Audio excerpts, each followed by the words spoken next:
Good morning. I'm Theo Francis, cover corporate news for the Wall Street Journal, and it's my honor to introduce to you the first panel. We have Jan Kregel, who's Director of Research and Head of Monetary Policy and Financial Structure Research at the Levy Institute, as well as a Professor of Development Finance at Tallinn University of Technology. Among his many other honors, he is a member of the prestigious Constrain Academy, the oldest honorific honorific scientific organization in the world, and one of the few non-Italian members, as I understand. We also have Fernando Cardim de Carvalho, who is an Emeritus Professor of Economics at the Federal University of Rio de Janeiro in Brazil, former Chairman of the Brazilian National Association of Graduate Schools in Economics, and the consultant to, among others, the Central Bank of Brazil and the Brazilian National Bank for Economic and Social Development. And without further ado, since my role is to moderate, I will turn it over to Jan Kregel.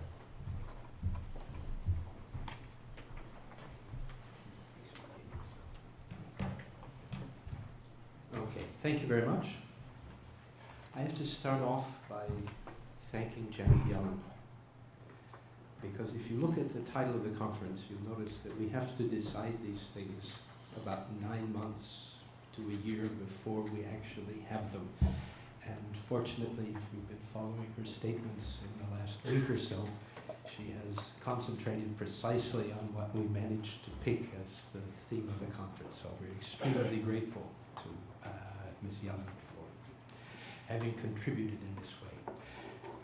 As you'll note, the program is set up basically with this idea of trying to touch all of the bases that might impinge on the continued growth and stability of the U.S. economy. The session that we have today is dealing primarily with emerging markets.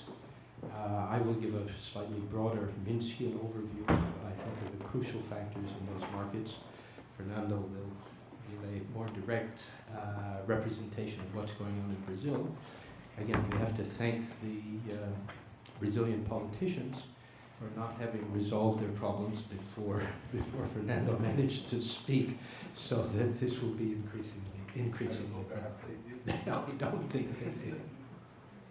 So, in very simple terms, if I look at the current configuration of capital flows and capital markets in emerging markets, they seem to resemble very closely conditions that we have seen before. And if we think about Minsky crises in emerging markets, we can identify, I think, basically two of them. The first was the Latin American crisis. Latin American crisis driven by a period of initially the recycling of petrodollar surpluses generated by sharply negative interest rates. When I present this case to my students, I like to quote a previous Brazilian central bank president when somebody asked him, why did Brazil borrow so much money from US banks in this period? And his response was, well, we would have been stupid to do so. If I can borrow money at negative interest rates, that's precisely what I should do. It made sense. Of course, he couldn't predict Paul Volcker, and he couldn't predict the reversal of policy, which in fact generated basically the collapse of most borrowers in emerging market countries, who borrowed in dollars at what were effectively flexible exchange rates. We had reset rates on the syndicated lending that were resets at anywhere from 3 to 6 months, so that the increase in interest rates fed through very, very quickly. The reversal of what was an extremely cheap dollar at that time brought about an appreciation, obviously an increase in the value of the exposure of emerging market borrowers, and more or less instantaneous insolvency for most of these borrowers due to the currency mismatch that was involved. So if we look at the implication of that particular episode, the result was basically a 10-year period of what we call the lost decade, in which Latin America did not grow at all. Now, Latin America was not the only area which suffered what I would generalize call a Minsky crisis. The Asian and the Russian rerun in 1997 more or less produced the same sort of scenario. You had a interest rate and exchange rate environment which made it very very profitable for financial institutions to move funds into Asia. At that time, if you remember, we were all concerned about the incredibly high savings rates in Asia that were running in the rates of 50, 60, 70, and in some cases almost 80%. And the question then arose, why in the world with these countries with 80% of GDP in savings having to borrow money abroad? Well, eventually we discovered that they really didn't need to do that, and we ended up then with a series of what became very sharp readjustments and a series of competitive devaluations that followed the collapse of the Thai baht, and more or less the disintegration of what at that time was a more or less integrated trading system. That is, if you think of Southeast Asia, they were trading more amongst themselves than they were trading outside, so that the stability of exchange rates was an extremely important element in growth in that region. And when exchange rates broke down, basically it broke down those trading links and contributed then to the crisis, which eventually led to what we can very simply call a Minsky debt deflation, in which borrowers in US dollars had to pay off those dollars. The only way they could do it was by converting domestic currency into dollars, and this then simply drove down exchange rates even more and drove down their domestic asset prices even more. So if we look at the stylized facts of emerging markets today against that particular background, there are two basic, well, I would say one basic difference and one basic similarity. The first basic difference is that after the crisis, we've had a very sharp change in the way banks finance the domestic economy. In particular, since the Asian crisis, there's been a sharp increase in bank lending to the domestic private sector, and in particular, lending for consumption purposes, in particular, large increases in consumption loans, auto loans, mortgage loans, and things of this side.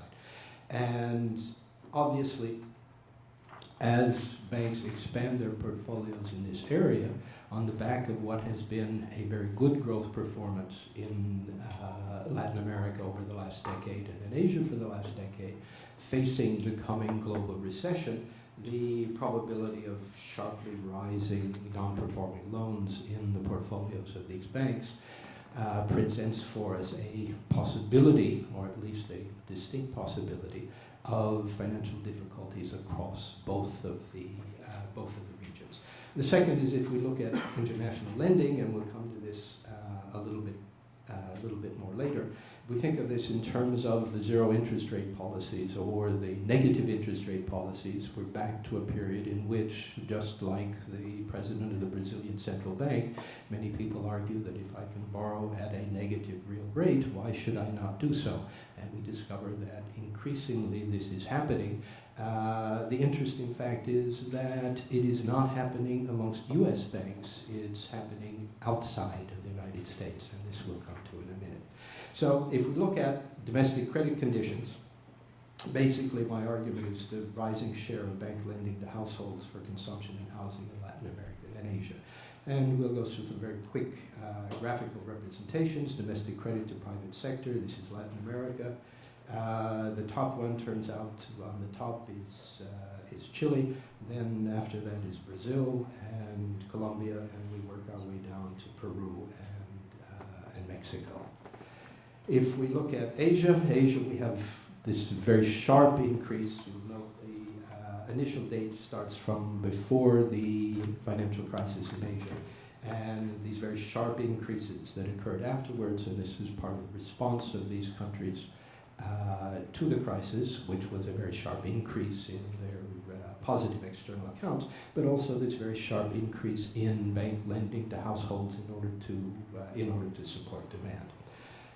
If we look at it by private credit sector expansion, we're looking at consumer loans, corporate loans, and mortgage loans. The top line are mortgage loans, which has been the very sharp area of increase in Latin American lending.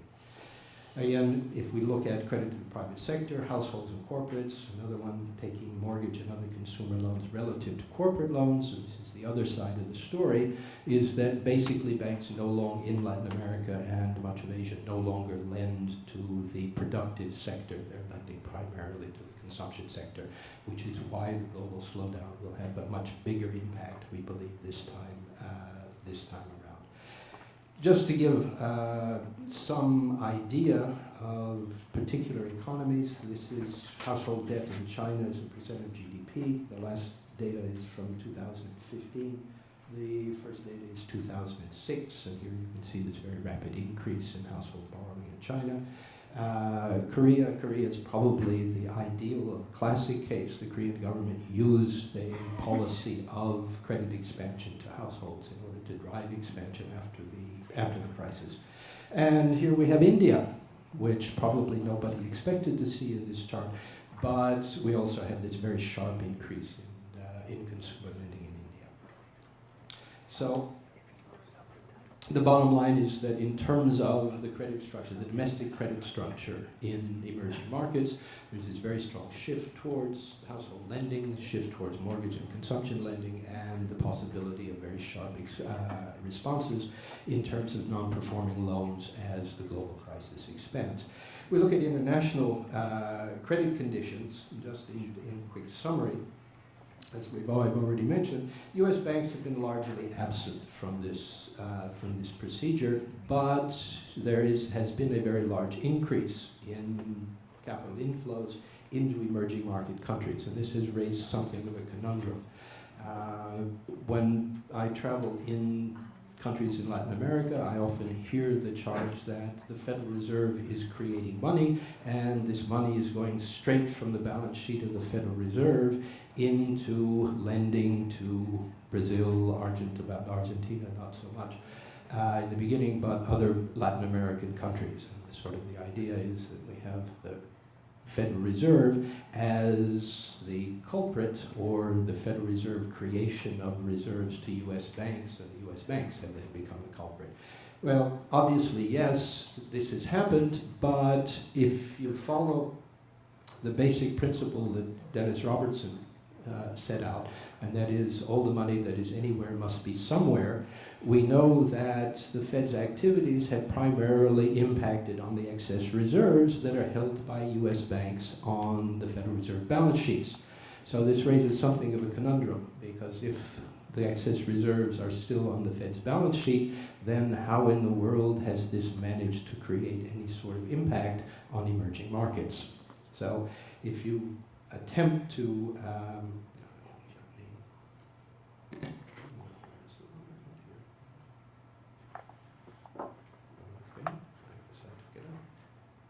here it is.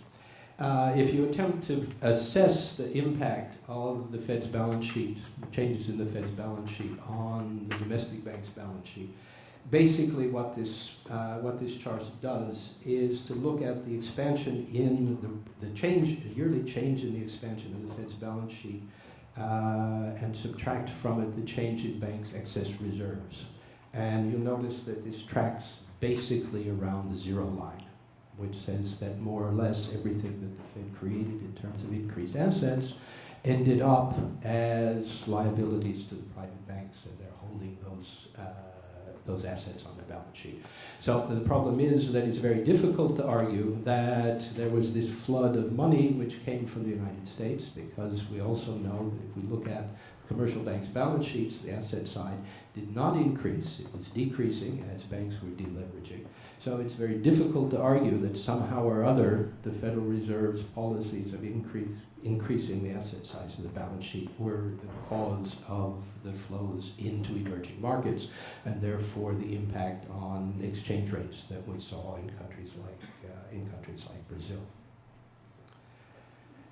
Fortunately, having made this argument for a substantial period of time, the BIS eventually came to my rescue, producing actual figures on the transfer of funds into emerging markets. And what the BIS discovered is that primarily the expansion of funds into emerging markets were generated by non-financial, non-US issuers of bonds in US dollars that were held by non-US resident corporations. Now, you know, I say non-US resident corporations. They could be foreign subs of US corporations that we're not sure about. But basically, the source of the funds was basically not inside the US, and it was not financial institutions, it was non-financial institutions. So this chart shows you very simply that out of some total of $8 trillion that went into this funding, about $2 trillion of that was the responsibility of U.S. financial institutions, and the rest of it took place primarily outside. So if we look now also at the rest of the BIS presentation, if you look at the issuance of international debt securities by banks, and you can follow the blue arrow, you see basically that it collapses. That is, it's not the financial institutions that are responsible for this. If we look at individual countries, we see Brazil, primarily Brazil increasing very largely bond issuance. In terms of India, again, incidentally, the same thing is true. This is something that has tended to pass without notice, that in fact India has become quite similar in terms of the way its international financial transactions take place. So if we look again, banks' share and holdings of these dollar bonds issued by non-banks outside the US banks were not buying them. Here is the red line going down. So you end up with the basic idea is that if there is a flow and if there is an increase in dollar funding that is moving into emerging markets, it has been primarily non-financial, non-US borrowers who are largely resident in emerging markets who have been the dollar borrowers. Okay, so I'm back to my Brazilian central bank president. This seems to be a rather general disease that if you see a negative interest rate, what do? You borrow. And this is what, in fact, has been happening.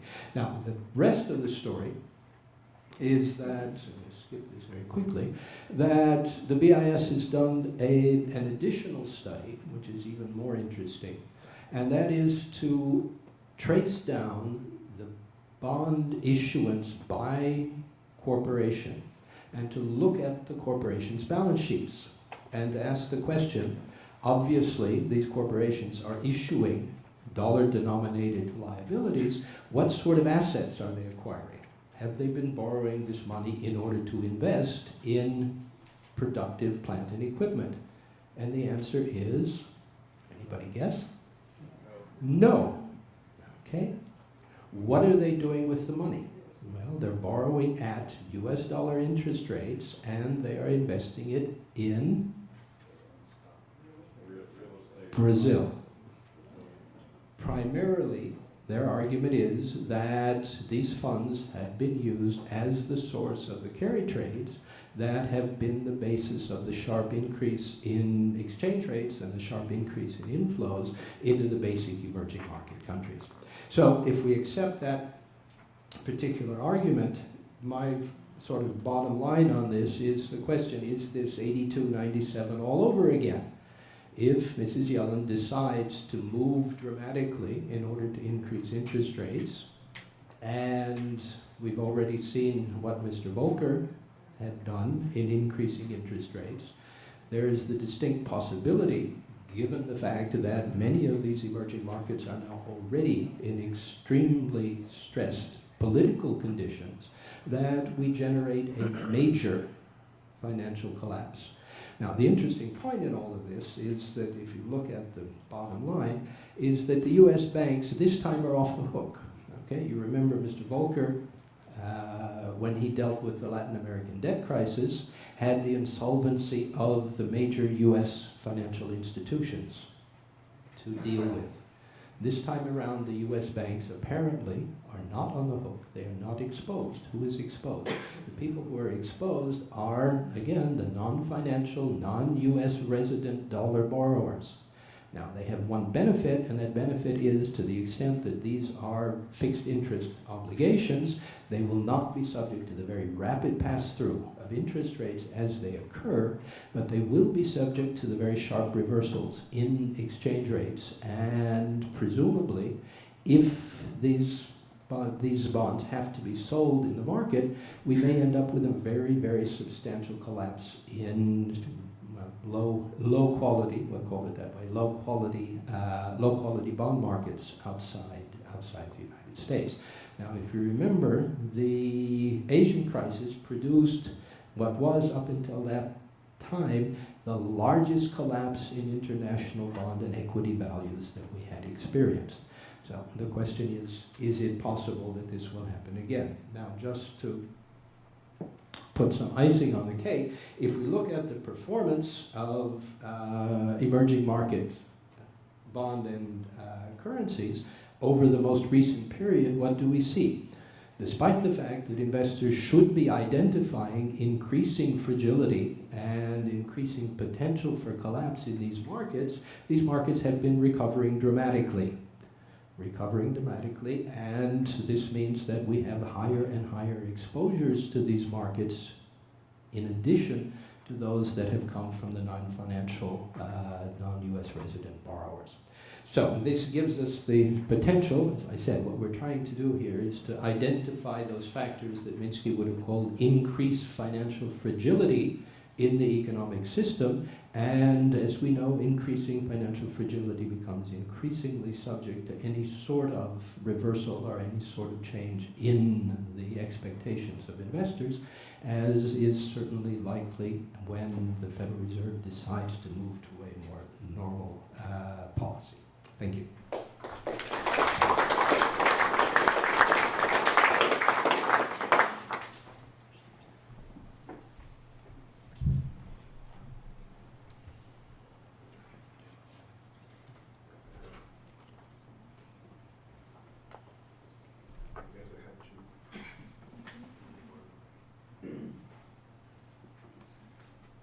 Well, while I wait for the slides, I just want to say it's a pleasure to be here addressing this conference. I just wish, I'm going to talk about my own country, so I just wish the conditions would be better in terms of the subject itself. And to some extent I will detail some of the points that Jan just raised in our own case.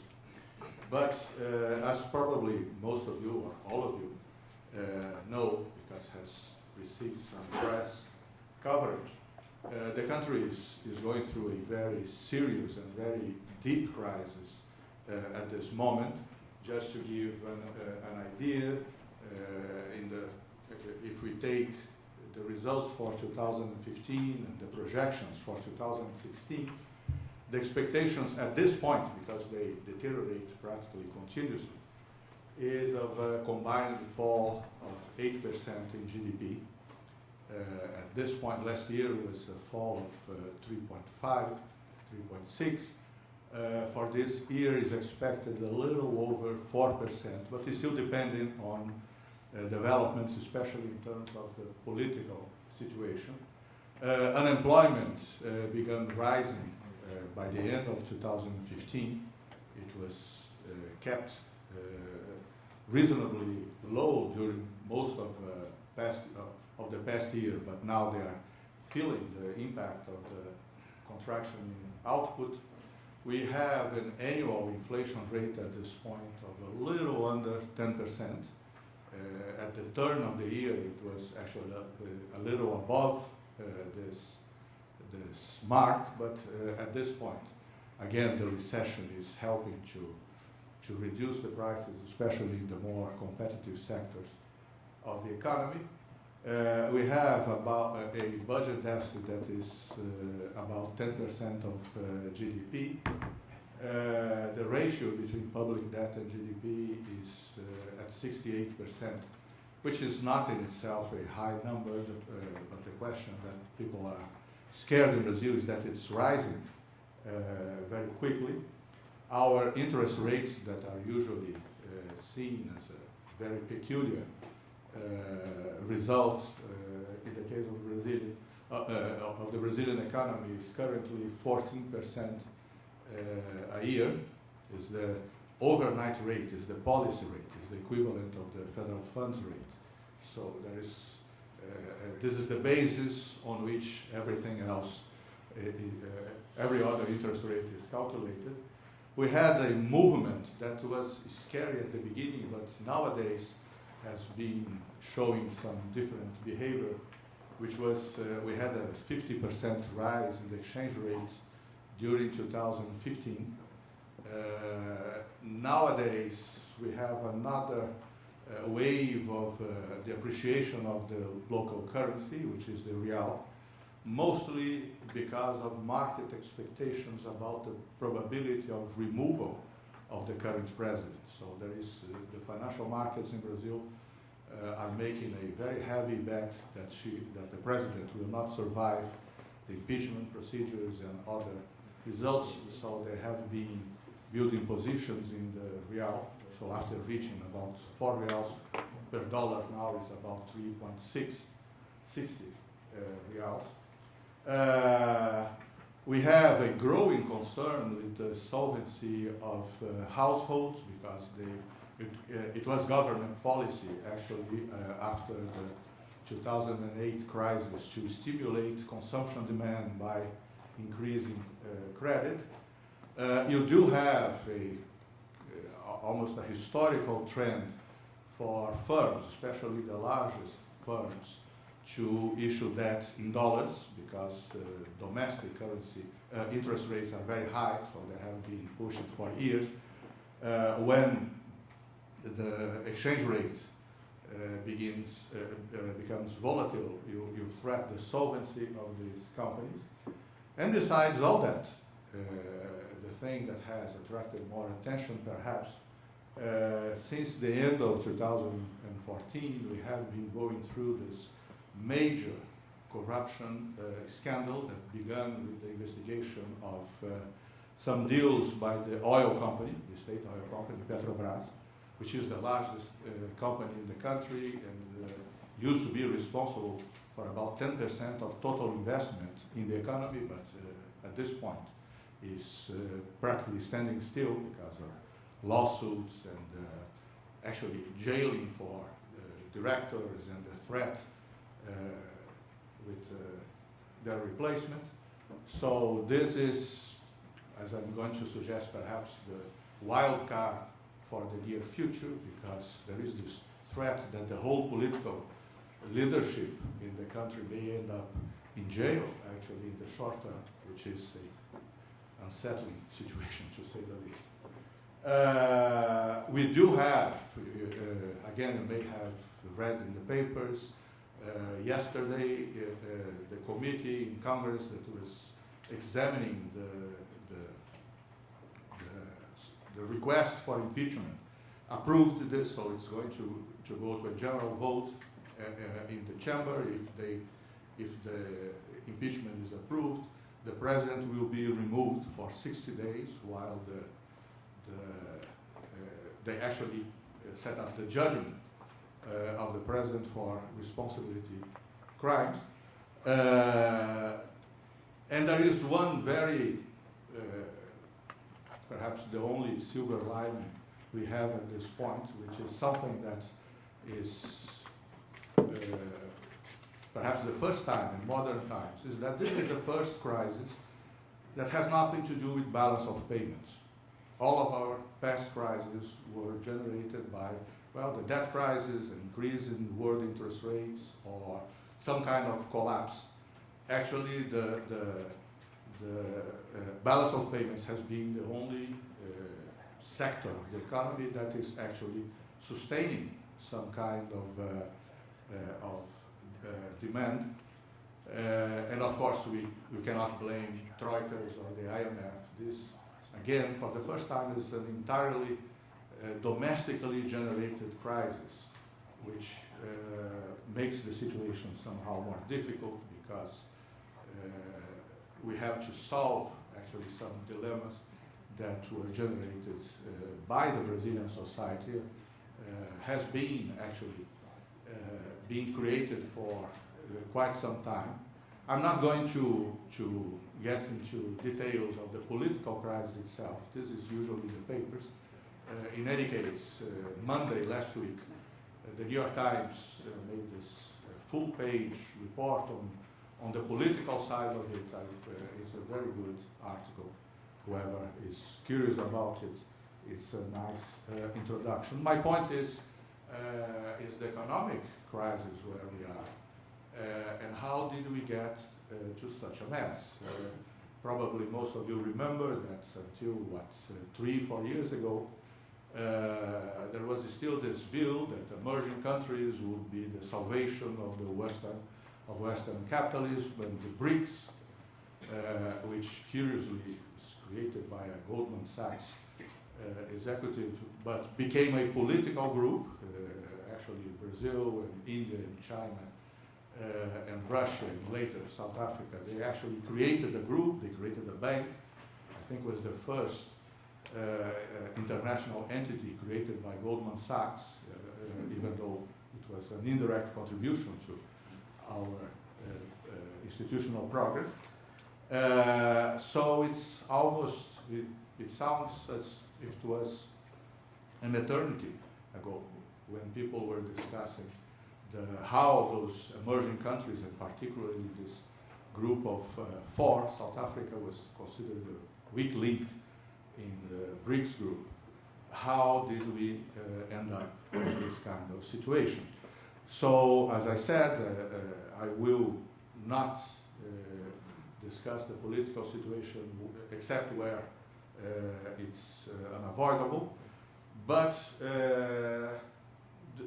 this kind of question, how did we get there, is the question that everybody is asking him or herself in the country itself. This has been almost impossible to believe at first sight that you could have this change of fate so quickly. And perhaps the best starting point is in 1998, we had a major balance of payments crisis. This was 4 years after the stabilization plan was implemented that killed our inflationary process that ran in the thousands per year. So this was stopped in 1994. But the policy mix that, not that led to stabilization, but it was implemented afterwards to support stability, involved a problem that became chronic in our case, that was the overvaluing of the local currency, and this took us to the 1998 balance of payments crisis. As a way to put the crisis behind, and in this case under the prodding of the IMF, which was asked to rescue the economy, from 1999 to 2010, for those of you for whom the names are familiar, this is the period of the second term in office of President Cardoso and the 2 terms in office of President Lula da Silva. In this period, macroeconomic policy followed to the letter what was called in that time, it fell into disfavor after the crisis, but in those years this was considered the frontier, the intellectual frontier in macroeconomic policy, was the so-called new macroeconomic consensus. That was basically, that consisted basically in 3 changes of regime. In terms of monetary policy, it was ruled by the so-called inflation targeting, the idea that the central bank has only to be concerned with controlling inflation. This would be the only reason to set interest rates. Everything else was not the central bank's business. The exchange rate regime favored floating exchange regimes, if possible, pure floating. In reality, it involved dirty floating. The central banks had to intervene many times, at least to limit volatility, but the idea was that you would have market-determined interest rates.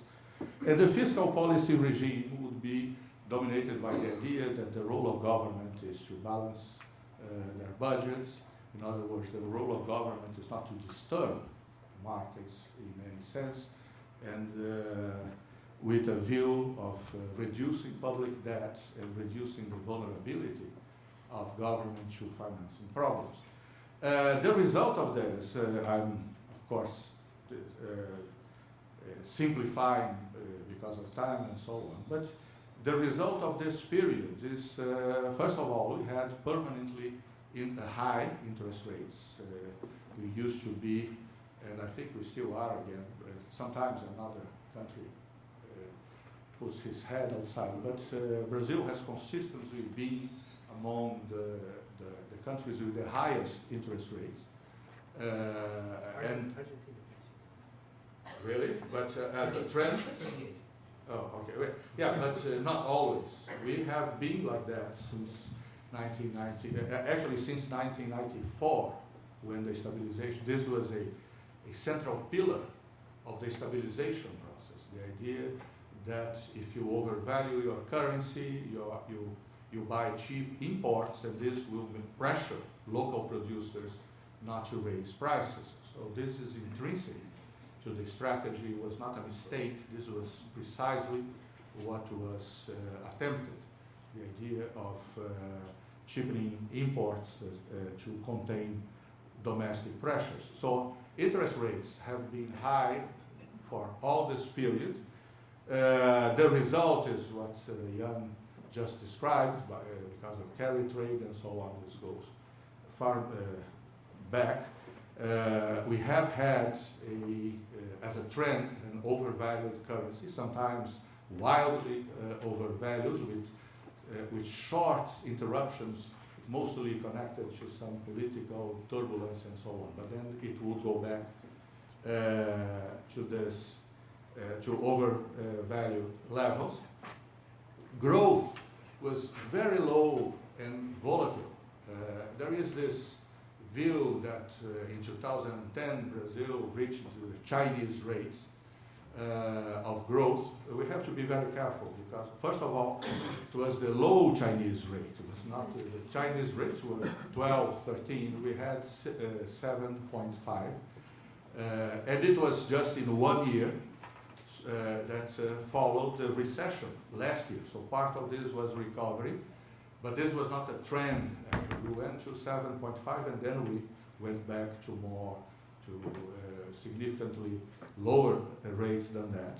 But more important than this was that for the whole period you had this strong deindustrialization movement. Part of the growth that we could see, especially during the Lula da Silva years, was actually due to exporting basically to China. China would buy from soybeans to iron ore and so on. But to some sense, the big debate in Brazil is that we were going back to the commodity export-led regime that we had actually abandoned in the 1930s.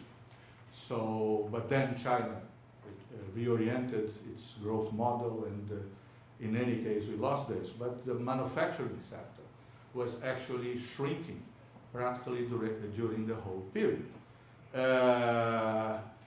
But this was seen, particularly the last years to 2010, was seen as a big success because we were growing, and the Chinese rates would be right around the corner.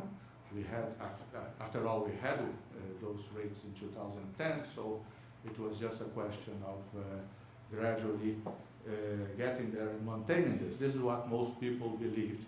So it was kind of a shock later when the conclusion became widespread that that rate was probably a fluke, actually, in the whole sequence, in the path if we look at from some distance. Well, things changed in 2011. This corresponds to the current president, Rousseff's first term. She was re-elected at the end of 2014, in which, well, the criticism was growing of the stagnation trend at very unsatisfactory rates of growth. And the government decides to stimulate, to adopt expansionary policies, but without addressing the new consensus policies that were adopted. So the idea here was to try to circumvent some rules, to manipulate, actually in the narrow sense, manipulate some fiscal accounts, so you could show some surplus in the fiscal balance, for instance, even though they were not really there, and things like this. So the idea was not to examine what was the problem of the new consensus policies that were, if not causing, at least they were coincident with the difficulties to recover sustained growth and less volatile. So in some part, to some extent, this consisted really in a few tricks, like, for instance, the price of energy. This would be held by the government at low levels, so firms could pay less in the hope that they would produce more because of this. But in fact, what this did cause was an increase in the expenses with subsidies, which forced, again, the use of some tricks. It is precisely in this area that were generated the accusations that the president is facing now at Congress. On the other hand, with those regimes that were adopted in 1999, let's say classical expansionary policies, would just cause deficits in the current account of the balance of payments. With an overvalued currency, you increase demand and people buy imports that are cheaper. You don't have many trade barriers at this point. So there was the idea that you could not change the structure of economic policy, so you could not adopt demand policies, demand management policies. So the government tried supply-side policies, basically subsidizing, reducing the fiscal burden for firms and creating some subsidized credit and so on, which I'm not going to discuss the instrument in itself, but except to point out that it failed. This was directed to the manufacturing sector, and when we look at the data, most of this data is actually contained in a working paper that I wrote for the Institute. Is working paper number 860. You could find the data that I'm not showing here because of the time. But when you see the period in which those policies were implemented and how did the manufacturing sector react, well, it didn't, actually. It's flat for a while, and then it began shrinking, and is still shrinking very quickly. So we got to 2014, the end of 2014, with low growth, less volatile, more consistently low growth. We didn't have the Chinese rate at least 1 year. We just stayed there near the bottom. We did have accelerating inflation, mostly because of supply shocks of many natures. And again, the industrialization, if anything, became more intense. The sector actually was not only losing share in total GDP, it was actually losing size. It was growing smaller. By the end of 2014, right after the election, this is the last step in this, I was going to say evolution, but evolution does not sound as a good term for this. By the end of 2014, we had two things. We had, I'm going to invert the order here. The first one, which came as a surprise, President Rousseff was re-elected, not overwhelmingly, but she was convincingly re-elected. She had 3 million votes more than her opponent. And we vote in 2 ballots. So in the second one, there is just 2 people facing each other. And she suddenly announced that she would implement austerity measures, which, first of all, was a huge surprise because this was the main issue of her campaign. The other candidate was proposing the need for austerity, and for the whole year, the government insisted that no, that this was silly, that this was, orthodox, and so on. And then suddenly she was re-elected, and she said, well, that's it. This is what I'm going to do. To make it sure, she brought a new Minister of Finance, who was the head of an important financial institution in Brazil, a former IMF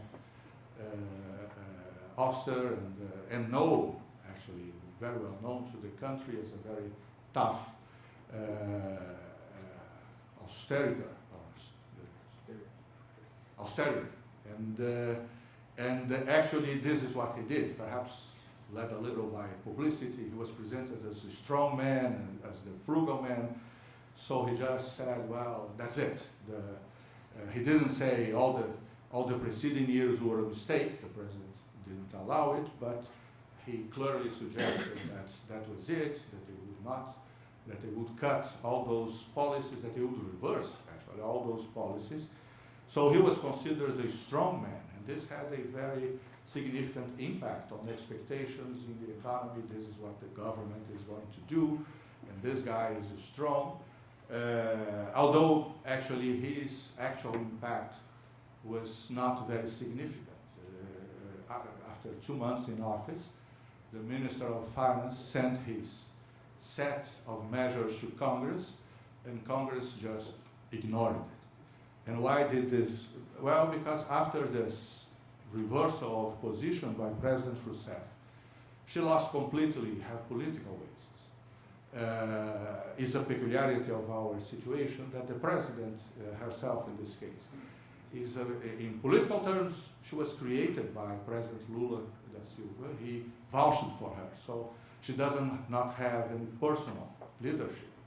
So when she announced the policies that were explicitly rejected by the party she represented, she lost that party and all the others.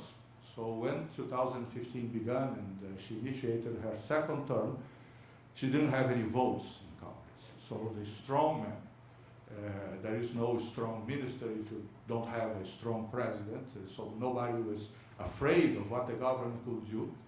Was the perception that she could not do actually anything, which was very precise, because from that point on, what we had was, well, the political base of the government just disappeared.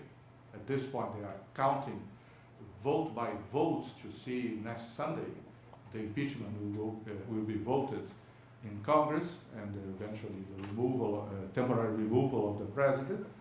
And each vote is being negotiated, so because there is no longer a group strategy, let's say. At this point, it's just to prevent the opposition to get in 2/3 of Congress, because if the opposition gets 2/3, she has to be removed. It's the law. Well, with the paralysis of government, we had that sharp fall in output, which for us is really something unheard of, something of this depth and duration. We never had something, well, we never had this, is a way of saying, but without any external cause. This is the first time we face a situation like this. And we have this terrible uncertainty about how the political situation will evolve. As I said, I'm not going into detail on this because it will probably bore you, but we live and perhaps this is the really new aspect in our recent development. We never had, even during the military period, in the transition from the military to civilian rule and so on, we never have this vacuum. The president does not have followers, the opposition leaders do not have followers. We have this practically daily demonstrations in the street, but they just expel any political leader that tries to participate. So it's not a right-wing or left-wing, it's just that people, like they used to say in Argentina in the 2000s, used to have this phrase, que se vayan todos, that is, let everybody just leave, which is, of course, a problem, because you need a government, you need somebody to sign the laws and things like this, and it's very difficult to visualize how this is going to evolve. So the three lessons that I would like to suggest that we take from this period, besides the political situation, where the lesson is more or less obvious, avoid corruption and try to have some coherent strategy. Well, the first thing is that our experience with the new macroeconomic consensus, that was followed to the letter for many years, led to stagnation. We actually, Jan mentioned one lost decade. We have accumulated a reasonable number of lost decades at this point. I barely remember how it was before we began losing decades in the way. So the macroeconomic consensus showed itself to be very fragile for other reasons in other countries, like it does nothing to assure financial stability and so on. In the case of at least some developing countries, or to be even less general, in our case, it was not compatible with growth. Those policies required that interest rates will remain high, that the exchange rate will remain overvalued, and the combination of the two things killed the manufacturing sector.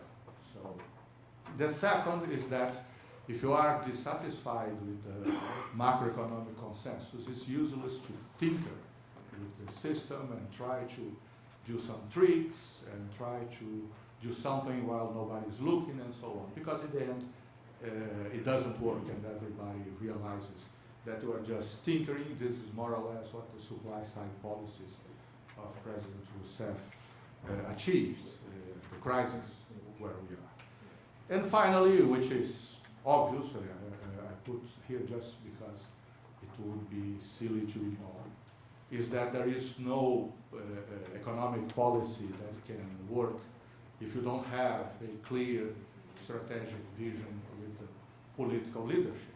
It's not, we are very far from anything like a command economy, even though the state sector is still very important.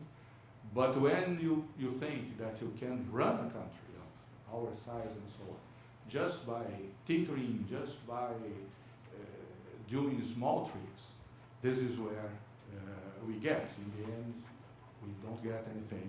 And if you also add the corruption problems, you end up with a huge crisis from which we have no idea how to get out.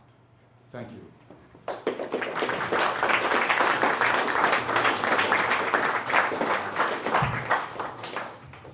So I want to jump back for a moment to something that you said, Jan, at the beginning, or near the beginning, and that is that despite the growth of dollar borrowing overseas and in the emerging markets, U.S. banks have not been implicated, I guess, in the lending. Is that a success, and given the theme of the conference, is that a success of U.S. financial regulation, or is that happenstance? No, I think pretty clearly it's the impact of regulation to start with. I mean, if you look at the increase in excess reserves. Second is the fact that the Fed did move faster than legislation originally had forecast in terms of paying interest rates on excess reserves, which I think was a crucial part of that procedure. And finally, it's simply part of the fact that fees and commissions are a much safer way to make money than taking balance sheet exposure. And there is, as I said before, there's no clear evidence who exactly was doing the arranging. And it is more than likely it was the subsidiaries of U.S. banks that were doing the arranging of the issues, which means that it was generating fee and commission income without generating balance sheet risk. And you also mentioned the possibility that U.S. subsidiaries are among the borrowers, U.S. subsidiaries, foreign subsidiaries of U.S. companies. I know from my own reporting that U.S. companies have immense amounts of debt near record levels, and that much of this is overseas. What implications does that pose for the U.S. and global economy? Well, this is again part of the, as I say, the more or less the failure of the kinds of ZIRP, zero interest rate, negative interest rate policies, because it's now obviously much more convenient for a U.S. corporation to borrow in Europe, because the ECB effectively is giving them a subsidy for borrowing in Europe. So what you're seeing is a very large proportion of these properties now moving outside of the U.S. capital markets into Europe. Okay, so the first thing is that if the Fed is trying to have an impact on what's happening to U.S. corporations, they're not having any impact at all, because they're simply going abroad, which is in general what has always tended to happen. But because of the very large divergence you're now getting between ECB policy and Fed policy, it simply means that the Fed policy becomes less and less effective in terms of doing what they would like it to do. And moving to Brazil, I guess as a journalist, it's my job to some degree to ask the dumb question. And I guess the question is, Brazil is in some ways a special situation given its political troubles. That said, political troubles tend to surface in times of stress. Do you see the risk for similar developments in other emerging economies as the current economic trends continue? Well, I think there are two components to consider. One that in itself is not necessarily peculiar to Brazil, but its emergence as a major factor perhaps is, which is the problem of corruption. Corruption is something that is always has always been in the conversations, let's say, in the country or in the continent, actually. But has all the assumption was that, first of all, this was normal to some extent. This is what people is supposed to do anyway, and it was not that large. It was part of paying some kind of commissions or fees and so on. It would be the standard way. And this actually has worked for a long time. Many companies, for instance, in Germany, were used to. They had this. But the investigations that have been made in the last 2 years suggest something much bigger. So I don't know how it would, what would be the situation in other countries. In Argentina, you hear all the time rumors about the corruption of the former president and of the current president and so on. But this, I would say, is the normal situation. If somebody is elected, it comes with the job, the suspicion that is not really a serious person. The second thing, which is how to deal with low growth. This is a problem, and this is a problem for the region. You have this difficulty for eventually different reasons, but the problem itself. In Argentina, you have this problem now with Chile. And it is perhaps, there is a common basis in the sense that the good years in recent times had a lot to do with China. Chile exporting copper, Brazil and Argentina with soybeans, and Peru is exporting something, I don't remember. So to the extent that this was a general phenomenon, China's deceleration of growth, you create tensions everywhere. But in our case, certainly it's a peculiar situation at this point. because corruption gave this huge dimension, and the idea that there is no choice. In Argentina, you could get rid of the Kirchners voting for Macri. In our case, you face this situation that you have no idea who's not going to be in jail in the short term, which is very disheartening. And are the repercussions limited or contained in Brazil, or they are not, because one aspect of the, let's say, the institutional meltdown is that you have that some institutions like the judiciary and the police, actually the federal police, our equivalent of the FBI, became very autonomous because political support is very strong. So to some extent, there is no way to, for instance, just to cite one example that is very telling. You have this judge that became famous because he's conducting the main investigations. They actually recorded the conversation between a political leader and his lawyers. This is illegal, even in Brazil. So, but given the situation, people are very complacent with this kind of thing because this is done for a bigger, for a higher good. So, how do you put this back in the box to have a normal country? It's everyone's. Well, as you said in your paper, there is a narrow path out of the political Yeah. problems are blocking it. I guess the question is, assuming that isn't resolved, are Brazil's economic woes something that are going to have repercussions beyond its borders, or are we? Oh yeah, well, for instance, it already has, Brazil is more or less half of South American economy, and Argentina's exports to Brazil is about a quarter of the total exports.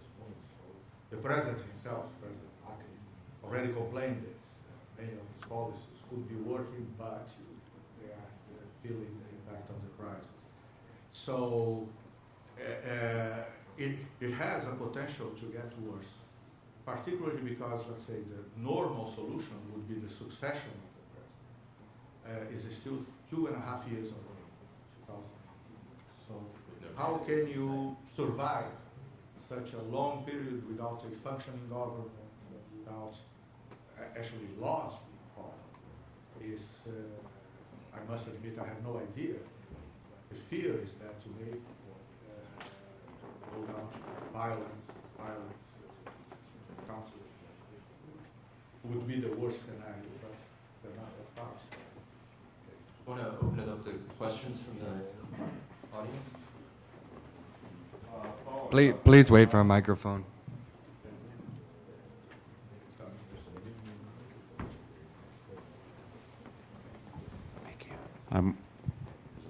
Is it on? Yeah. I'm Walker Todd from American Institute for Economic Research.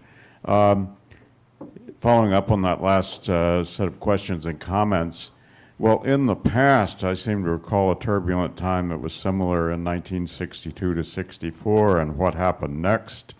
You can tell the audience, and what are the risks of such a thing happening now? Well, anyway, if anybody doesn't know what happened after 1962, there was a military coup in March of 1964. Yes, actually there are many similarities that make people really worried. But there is one very big difference. And it's not only the case in Brazil, it's also the case in Argentina and some other countries. Is that the military are not as strong today as they used to be, even because of some austerity measures and so on, politically, which does not mean that any coup would be impossible, but they have kept a very low profile, which didn't happen in 62, 63.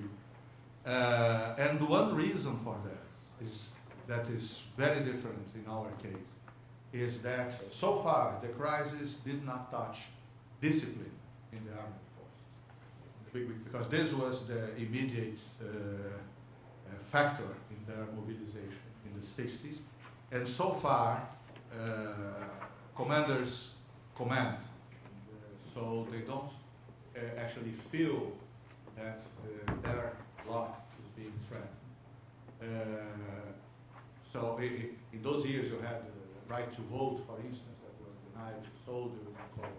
All this, after the military regime was over, were actually extended. So so far the barracks are quiet, even though there are some groups that ask openly for their intervention, but they have,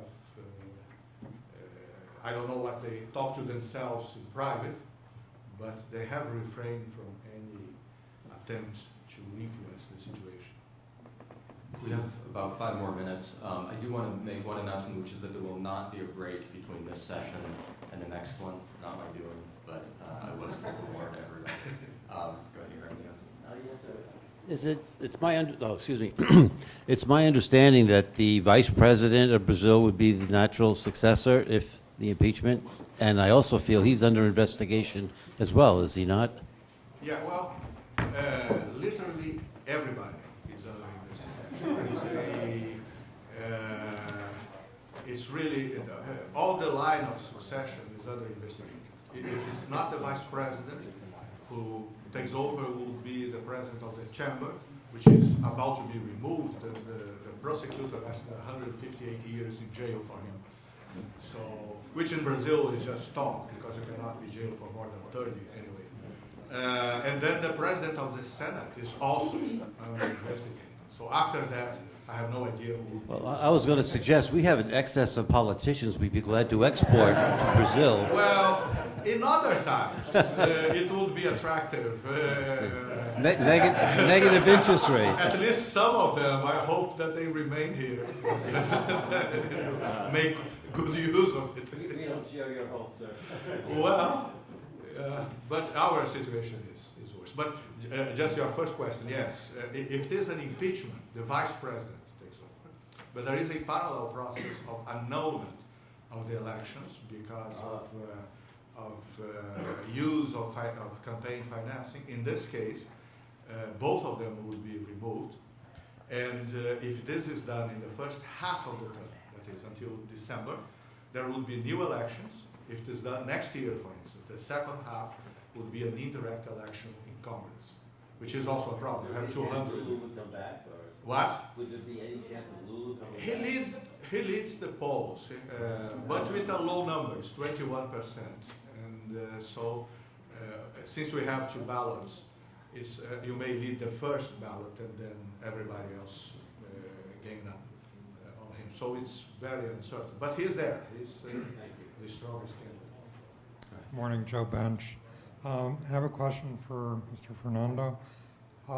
Which, in your view, has a greater impact on the domestic manufacturing sector? Is it the high exchange rates that we had at one point with the Brazilian real trading at 1.6 to the dollar, or is it the high interest rates, or is it the removal of subsidies for energy and other things? Mm-hmm. Well, I think it is a combination of the high interest and exchange rates because they actually make the same mechanism. Overvaluation is mostly achieved because of the high interest rates. So you keep attracting those capital inflows that overvalue. When China was a big buyer, you also had a trade pressure to overvalue, but when you get the whole period between 94 and now, it's mostly a financial pressure generated by the high interest rates. The subsidies are more difficult because you always had subsidies, especially for investment. Brazil has this huge development bank, BNDES, the function of which has always been to supply long-term funding at low interest rates. This has nothing to do with the policy of supply-side stimulus that was created in 2011 and 12. And this new batch of stimulus didn't have any visible effect on the data. Actually, as I said, when you look at the data, it's either flat, the levels of activity in the manufacturing sector. They are either flat or decreasing. I think we have time for one more question. There's a microphone. Okay, Joelle Leclerc, SUNY Buffalo State. I guess my question is for the first presentation. I mean, if we see a collapse in the international US dollar-denominated corporate bonds, I mean, what do we anticipate will happen? Okay, so we don't have exposure by US banks in that market, but if we have a huge collapse of US industries that are funded by US dollar-denominated corporate bonds that are held externally, and we have like companies overseas that are all funded this way, then how is our financial infrastructure going to be able to handle that collapse, and what can we do to kind of safeguard against, you know, what the outcome of that would be for everyday people, you know? So I guess that's my question. No, one of the sort of intriguing factors about the way this particular constellation of financing is set up is that it has more or less the same impact as what we saw in the 1980s. That is, this is going to be emerging market firms are the ones who are going to have their balance sheets impacted, and eventually either they're going to close or they're going to have to be restructured in some way. So this is another factor just contributing to the weakness in the rest of the world, and to argue that really we can't rely on emerging markets to continue to provide any sort of support for domestic recovery. So this is the first part. The second is that if you look, most governments look upon this potential collapse as being resolved by generating more capital inflows. If you look at one of the charts, I said, what did we do at the end of the Latin American crisis in the 1980s? Well, we came up with this clever idea of Brady bonds. Brady bonds were what? Well, Brady bonds were just a new way to sell the impaired debt to somebody else. That is, we had to generate another lender in order to get us out of the crisis. And most governments appear to look upon it this way. I'll give you the example of Argentina. Argentina looks upon the way to solve its crisis by generating more external borrowing. And this is one of the reasons why their interest rates are so incredibly high. They haven't reached the record. Brazil, I think, eventually at one stage reached 48%. Argentina is now, I think, between 38 and 40. But this simply becomes a contributing factor, a contributing negative factor on the ability of your domestic manufacturing sector to respond, because it means basically the domestic monetary authority is not the one who is going to step in and resolve the problem. Now, in this particular case, and your question is quite a good one, you say, now, who is going to become the lender of last resort for this sort of meltdown? And the simple response is, number one, we don't have one, unless you convince the Federal Reserve to extend swap lines when it needs to do so to particular national lenders of last resort. And as we saw in Europe, the ECB was perfectly happy to do this, and the Fed was perfectly happy to do it as well, because there was a synergy between those two processes. The Fed now is under much greater restriction in offering these sorts of swaps than it was before. And secondly, it depends on the national central bank to request those swaps. Okay? So if we saw in the case of Brazil, for example, in the crisis, Brazil was perfectly happy to enter into a swap agreement, despite the fact that it had some, $300 trillion of dollar reserves. Basically, they didn't need the money, they were willing to do it. The question is, you have to have a two-way response here, and some sort of organization. So whereas it worked reasonably well with Europe, the question is, would it work with the current constellation? The other problem is we don't know exactly where the risk really is in terms of these borrowings. All we know is that they have issued liabilities, they have got assets. Those assets are going to be increasingly impaired, which means that their balance sheets are going to become increasingly fragile. And the question then is, who is going to step in to respond? Great. Well, thank you very much. I want to thank both of you.